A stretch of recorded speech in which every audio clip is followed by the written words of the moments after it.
So hi everyone, I'm here to introduce Mr. Jesse Sharkey.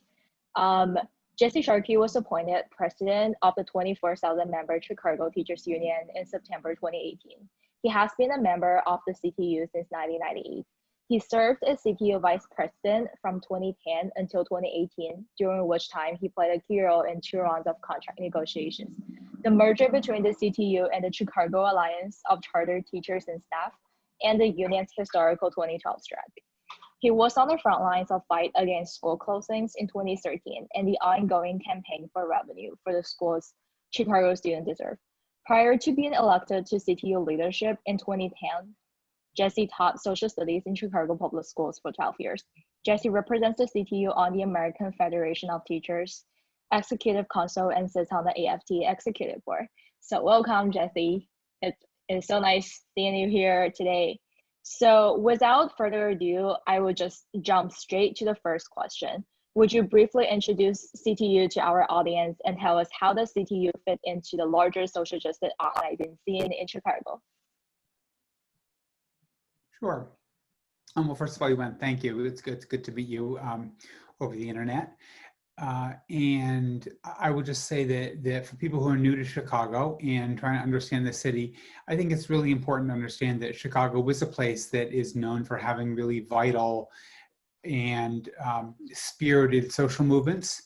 A lot of our neighborhoods are represented by neighborhood organizations, and part of that sort of ecology, if you will, is that teachers here have a strong union. The CTU represents, as you said, 24,000 people who mainly work in the Chicago public schools, although we also represent people who work in organized charter schools.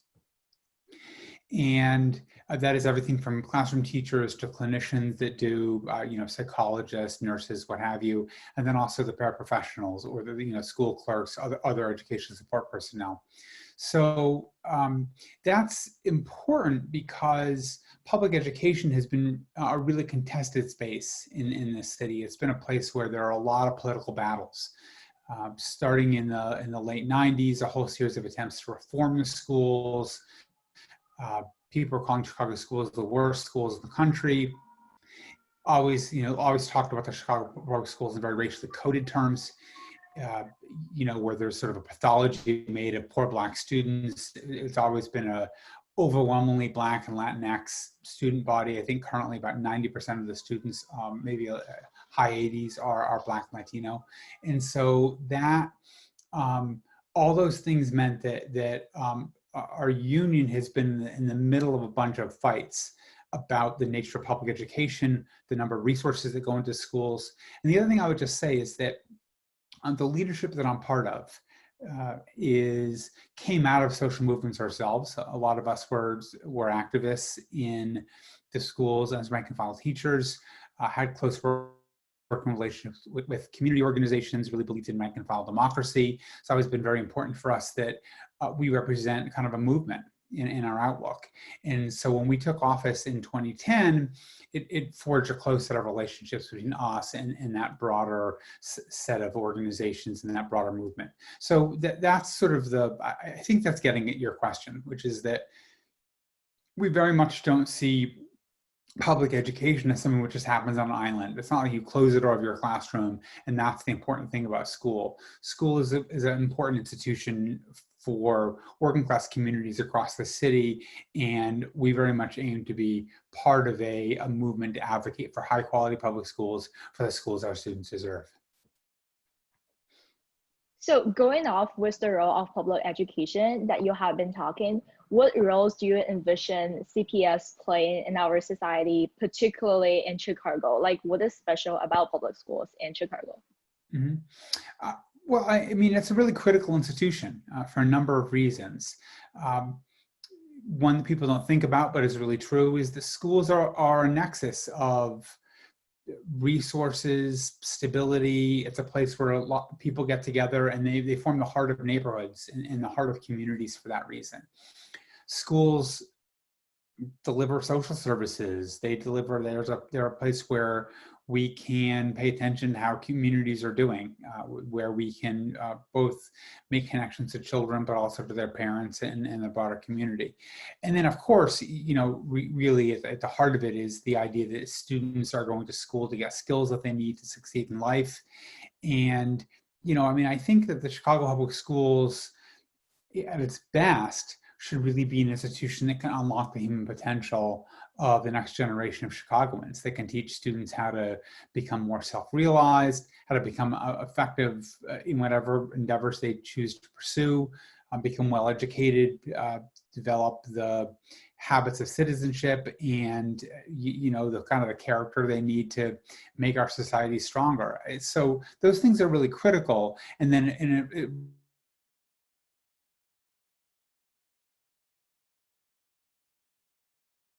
because there's another vision of the schools, which has a very kind of instrumentalist view, which says that our schools should really give people the what they need to succeed in higher education and in a job, period, and see that very narrowly. And they're a place where we train the next generation of workers, if you will. And so that kind of, and there's a vision that should be done as cheaply as possible. And that people, so, it's like business wants a return on its investment. They invest taxes and they want highly trained and technically skilled workers for the next generation. And so that competition between a broad, expansive vision of what public school is good for and a social value versus a kind of a narrow vision of that, I think has been at the heart of a lot of the fights that we've had in Chicago. Yeah, definitely. And then as teachers, school staffs, and paraprofessionals, and members of CTU, what do you think are some of the major concerns that people are having in their work, and what kind of organizing the CTU has in place there to ensure these rights? Mm-hmm.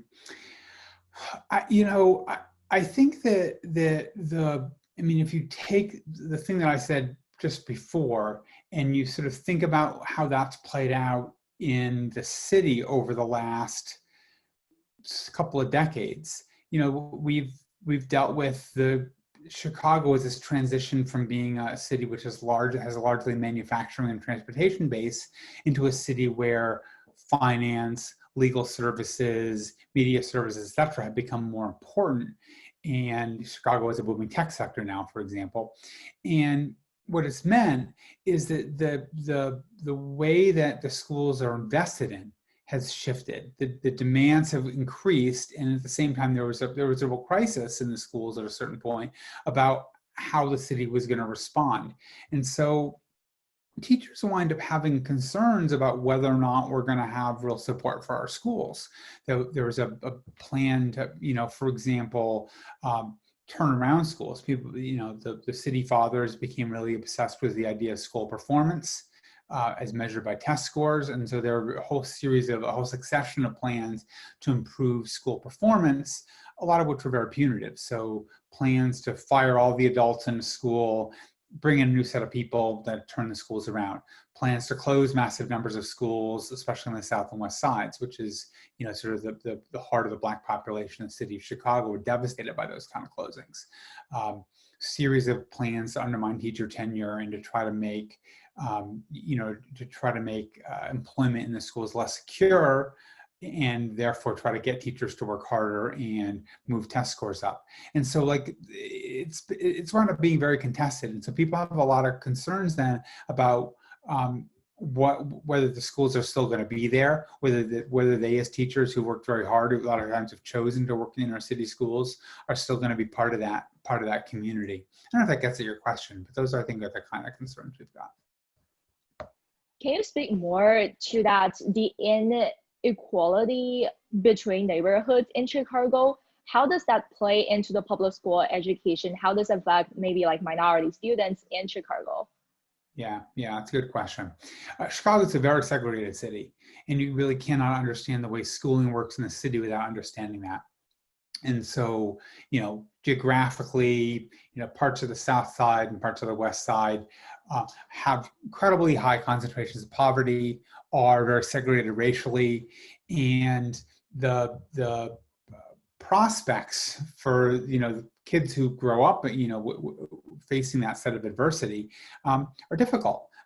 you're winding up with communities where, like, housing stock is poor and run down. It's been divested in. There are relatively few social services. Poverty is very high. There's a whole number of things that go along with high levels of poverty, from health outcomes to property crime to et cetera. And so, what's happened then is that people have seen the schools as being an institution which can kind of go into the breach, which can try to address a number of those underlying problems. And one of the issues, of course, is that schools are an important institution. I mean, I started off by saying that they deliver a lot of services. They're a nexus in communities, but they're not magical institutions. They don't overcome all those things. And so I think that, like, the one of the reasons that the Chicago Teachers Union is an institution which gets a lot of attention is because it's a citywide institution. There are about 640 public schools in Chicago, about 540 CPS schools, and then other schools are charter schools. But we represent people in every neighborhood, from the southeast side, from Hegwich all the way to the south, the northwest side, and everything in between. And so, the set of kind of fights and contested issues and political controversies that happen inside the schools wind up kind of speaking to a lot of the broader social concerns and conflicts that are going on in our whole society and in our whole city. And with that, I want to talk a little bit about CTU's organizing movements in recent years. So one impressive example I want to talk about is the teacher strike last year.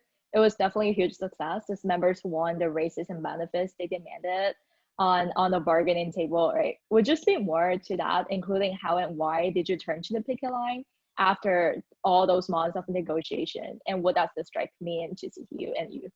Sure. I mean, we wound up striking because negotiations have stopped being productive. And I mean, interestingly, the raise structure, which we ultimately agreed to after an 11-day strike, was the same raise structure that had been on the table when we walked out. So it turned out the strike issues weren't really about raises. The strike issues were about whether or not the schools, the public schools, were going to invest in adequate staffing, especially on clinician services, so like social workers, nurses, other folks that would help with some of our highest needed students. There wound up being a number of questions about, would the schools make investments in helping homeless students and dealing something with the housing shortage that we have in Chicago? We had questions about their policies towards immigrant students, and so we were trying to raise the issue of class size. In Chicago, class size was used to be something which was governed by the teacher's contract. The law was changed, as part of this sort of the neoliberal turn, the attempt to give management a lot more prerogatives. And so class size was taken out of the teacher's contract. We were trying to put class size back in so that there could be some guaranteed limits on how large classes could get. And so those wound up being sort of the big issues of the strike, and which I think accounts partly for why the strike had a lot of community support, is it wasn't sort of seen as just about teacher pay and benefits, because in fact it wasn't.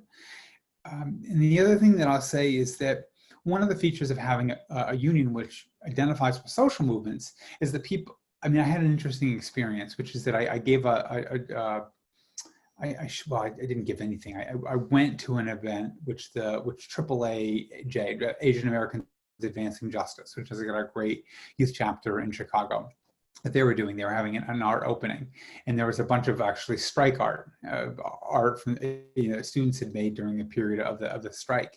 And so I was going to this opening, and I'm on the street, and I happened to kind of be walking up behind a group of youth that were talking. They didn't know me, who I was, and I don't think they understood that I got overhear their conversation. I was kind of eavesdropping a little, and they were saying, "Yeah, there was this amazing strike," and then they started talking about what was so cool about the strike is that it took up all these immigrant rights issues, and in fact, there were a number of demands that we made about sanctuary schools and people's rights inside the contract and for dealing with immigration issues and whatnot. And then they talked about over the previous 2 years how they had worked with parents and reached out to local teachers and had actually promoted those set of issues. And this is a group of youth that in some ways took credit for the union fighting for those issues. You know, they said that they saw their own work in the fact that the union had adopted those as strike demands. And they were right to do that. You know, and it's true that it's something that we've tried as a union to leave ourselves open to say that, yeah, we're organized. We're organized in 500 and somebody schools across the entire city. And we want to be in conversation with parents and youth and whatnot, so that when we go into fight with our considerable size and influence, we're reflecting values and demands that are there in the broader community. So it was really edifying to hear that. It really was touching to me. And I think that it was cool that there was a group of youth that found it empowering to see teachers go on strike behind demands which they themselves had been advocating for and held very dearly. Yeah, you also mentioned the collaborations with other community organizations. So I guess from your perspective, from an organizing perspective, what does collaboration mean and why do we collaborate? In the first instance, it has to start from sort of an understanding of shared interests, that, we don't see our job as teachers as being just to defend the narrow set of wages and benefits that teachers make, but we see it as being to defend the institution of public schools as a high quality institution which benefits everyone in the city. And so, the common cause that we make with community organizations has to do with, we want good schools for people's children. People in community organizations want good schools for their children, and so we have a common cause about that. And then collaboration then means not assuming that the education professionals have the answers. And I suppose in the case of University of Chicago students, it would be assuming that students, because they're going to a world-class institution, don't necessarily have the answers either. That we have to everyone's got to listen. We've got to figure out a place to get in the room together, or in the case of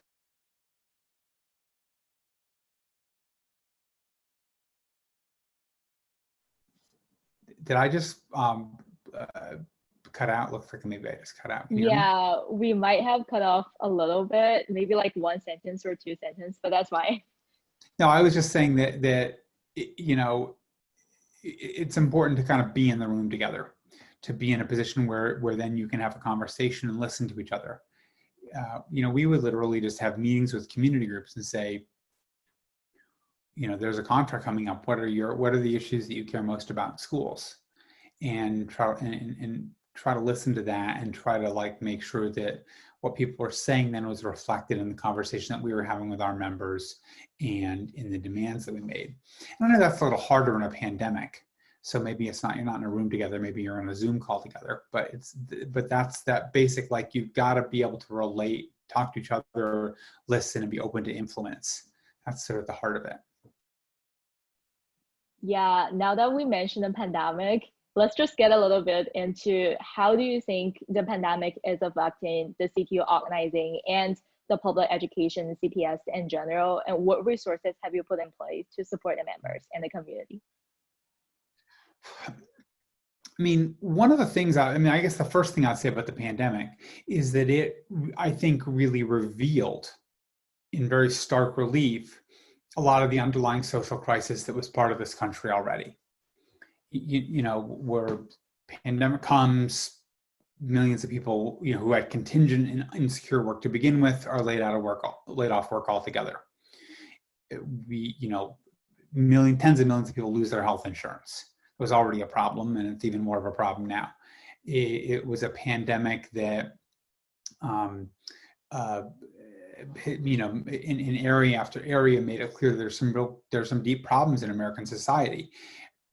Had a very dysfunctional federal government in a lot of ways. Have a party that doesn't really care much about social services and views its job as trying to eliminate those. And so then suddenly you've got a situation where there are hundreds of millions of people who need help, and there's been one relief package that's gone through Congress, And, virtually every municipality and school system in the country is now running huge budget deficits and is in danger of having to lay off and enact deep austerity measures at precisely the time when you don't want to do that. So like that's what I mean by it revealed a crisis. I think there's also a crisis of racial injustice and police violence in the society, and I think there's a relationship between the response after George Floyd was murdered and the fact that we're in a pandemic. So that's a long way of saying it turns out that like the union that people have built, the community organizations that people have built in the whole preceding period are more valuable than ever. People value those institutions more than ever. So we've had tremendously high participation in our union on, in the meetings, at the events that we've done, on the, car caravans, the various activities that we've tried to do have continued to be quite successful. Now, what's been harder and less successful is then translating that interest in activism into like actually delivering resources into the communities that need them the most.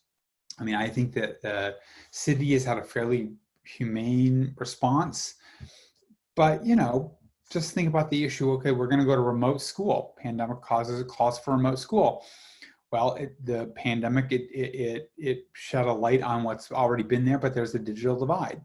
There's a real difference between, not just the equipment that people use to get online, but whether they've got high-speed internet, whether they're in a home environment where there's a place where they can study, and there's a lot of people who are, people share bedrooms, there's no space where they can get on classes. Those things are all really difficult. And so the union, what we tried to do, our approach to the pandemic was to make demands that were both good for schools, but also good for students and their families. So yeah, we said we should have a smart start. We should give out devices. We should house visit students that haven't been in contact with us. Typical CPS school year starts with 95% or so of students coming the first week. This year we had 84%. So 10% of 350,000 students, 35,000 students is a lot of people. Our feeling was that those are folks that we could have house visited, that we could have tried to reach out to with a conscious program about trying to engage them in school. District didn't want to bargain with us about that. They had a different set of ideas, but that's sort of been our approach. We made demands about housing. We said there shouldn't be moratoriums, and there should be a moratorium on evictions. They shouldn't be kicking people out of their housing right now. Last thing people need in a pandemic is to be homeless and living in a shelter. There is still a moratorium on evictions. It's set to expire soon. But so those are some of the kinds of ways that we've tried to approach this thing. And the last thing I would say about this is that we as a union try not to be quiet about things that we see as unjust. So we have spoken up about Black Lives Matter. We've spoken up about the crisis that is happening right now in a lot of working class communities.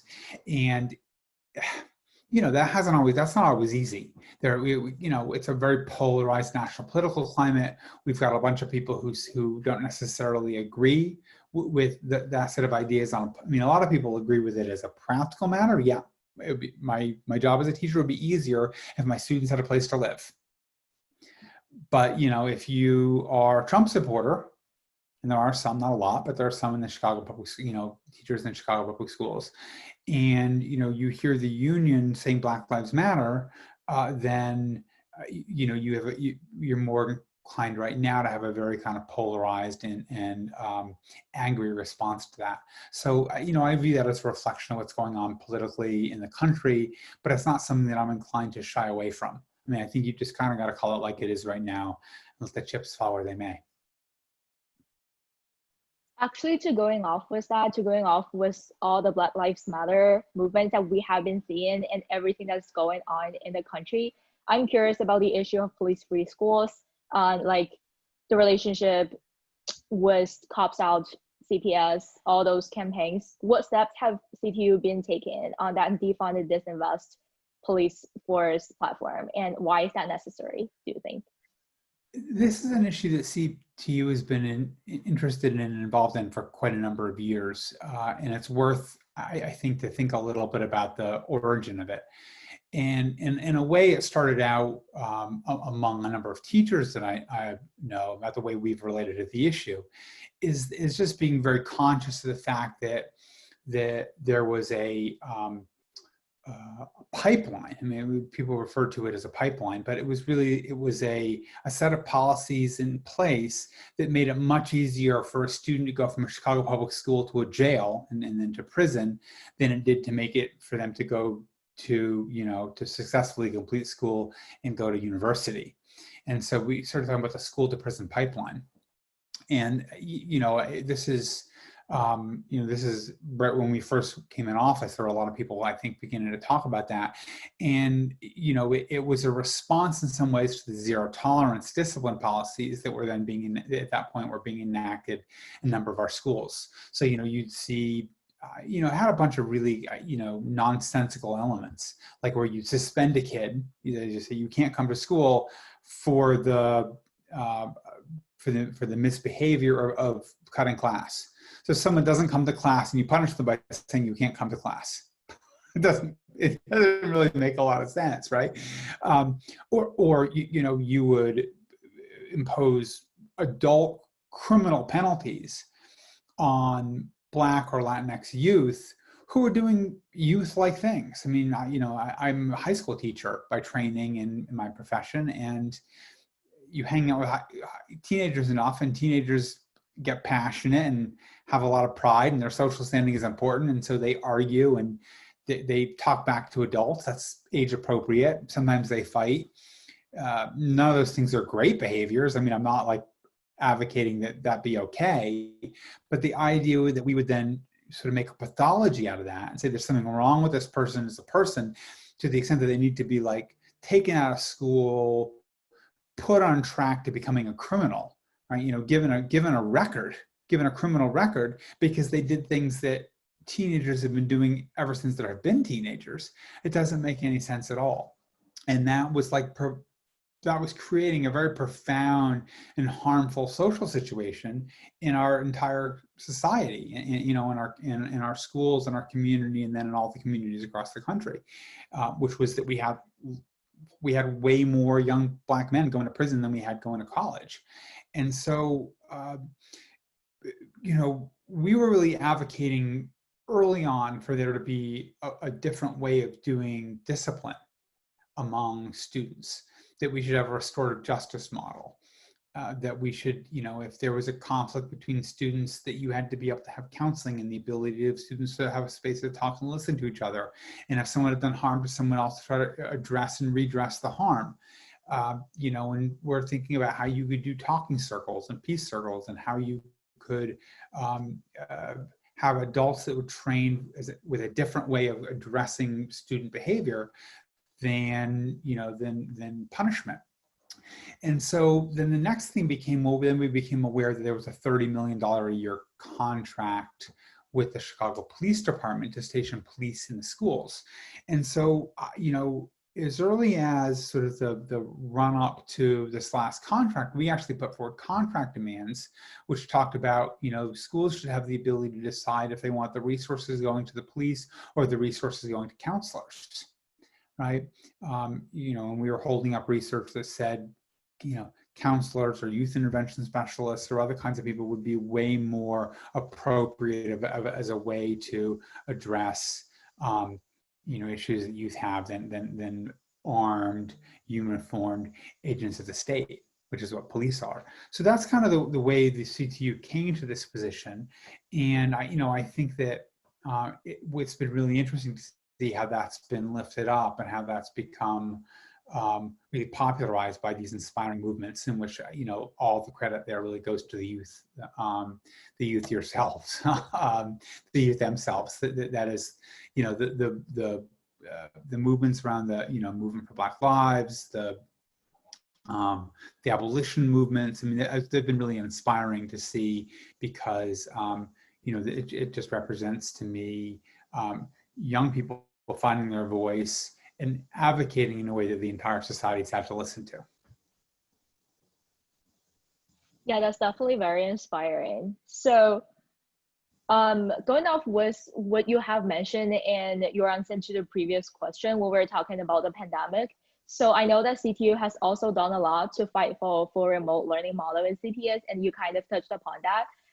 But then would you speak more to that campaign? I know that it has recently gained success, and then the school year is starting now. So would you tell us a little bit more about that? Yeah, sure. I mean, I think that the I think the way the mayor and number of business leaders see our schools have a lot to do with trying to get society back to functioning economy. That there's a number of political reasons they want to see society return to normal, and schools are an important part of that. Partly because they genuinely believe that students should be in school, which I believe too, by the way. And partly they understand that parents can't go to work if their kids don't have any place to go. So it's about returning the economy back to being an open economy. And so what we saw then is that when the cities first started coming out of the spring, that there was an immediate move towards reopening the city. And we were just concerned that the numbers, that the transmission rates among the virus didn't warrant that.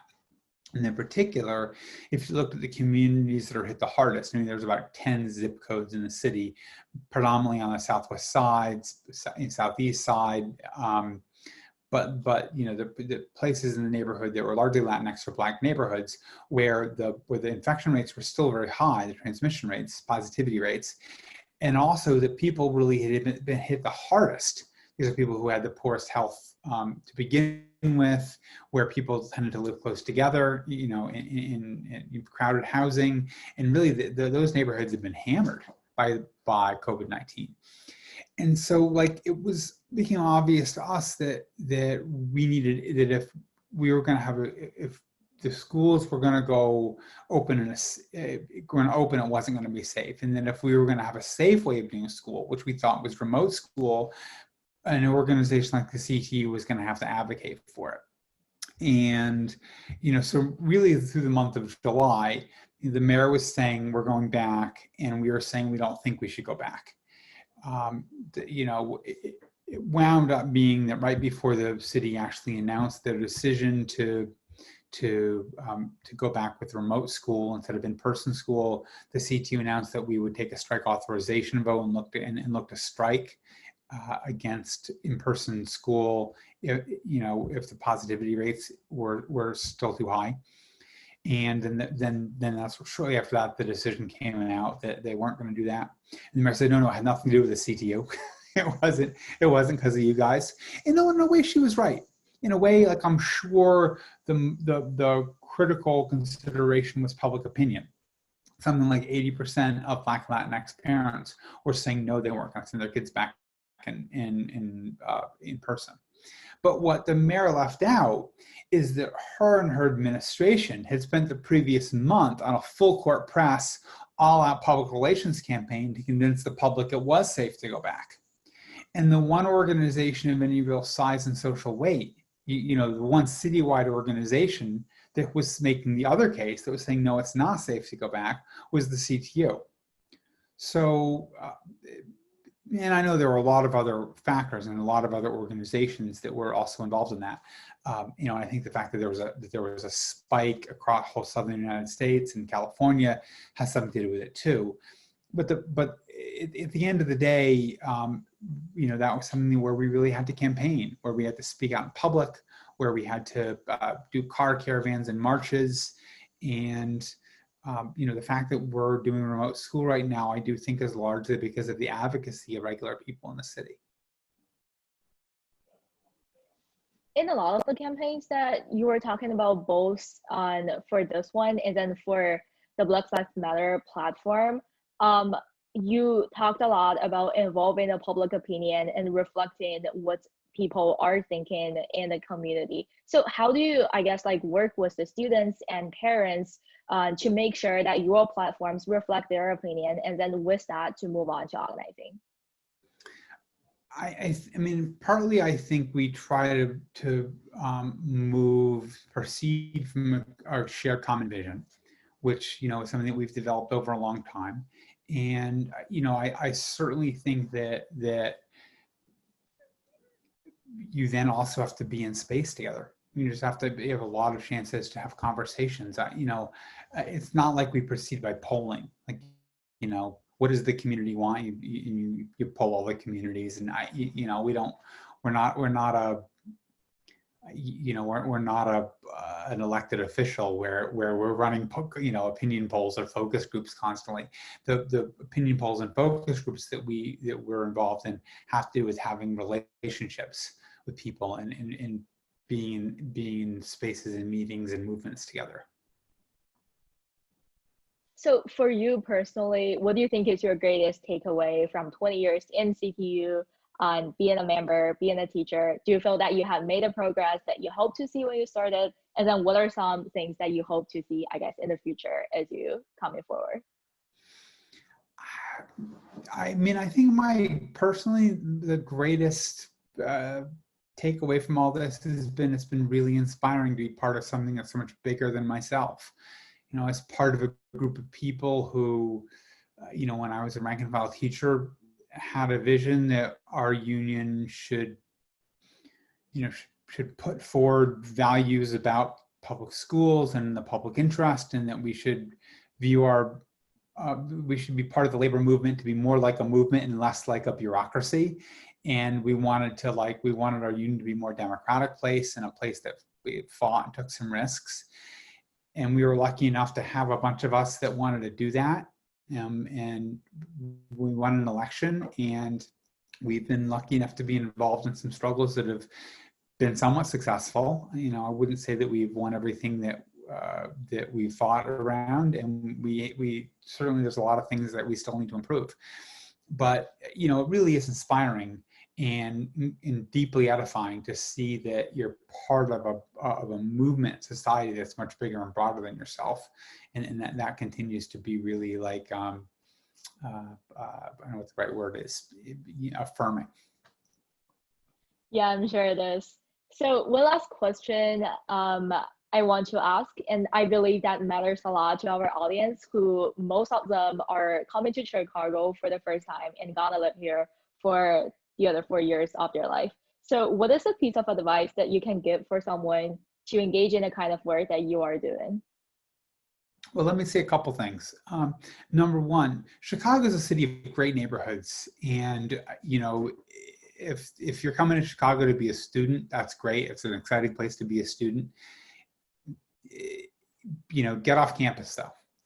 Go out to places that aren't, in Hyde Park or wherever else you happen to be, and, eat some of the food, walk around, go to a meeting in a public library, pay attention, read the local paper, just try to be outside of that bubble that's campus. I'm involved in this work. I went to Brown University, and like many universities like that, there's a bubble around the campus, and being outside of that and getting outside of that has really been critical for my understanding of the world. Like I've learned as much by paying attention to the relationship between campus and the world as I did just by being on campus.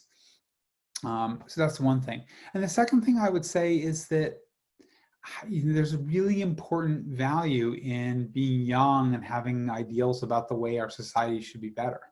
And develop those ideas. And remember, it's a politics and organization. And that is to say, the corollary to that then is find an expression for those ideals and an expression for that desire to make things better by being organized with other people. I wouldn't be a unionist that was worth anything if I didn't say make unity with other people, act in solidarity, and that's the way to win. Thank you so much, Jesse. I really wish all of audience would have an idea of how Chicago is looking like. Personally, when I come to Chicago for the first time, I never realized that how vibrant it is to just going from different neighborhoods to neighborhoods, like in the southwest side, and taking CTA and just explore the city. and see all the amazing organizing going on, CTU included. So thank you so much for that great piece of advice. Yeah, no, that's great. Thank you very much for having me. Thank you.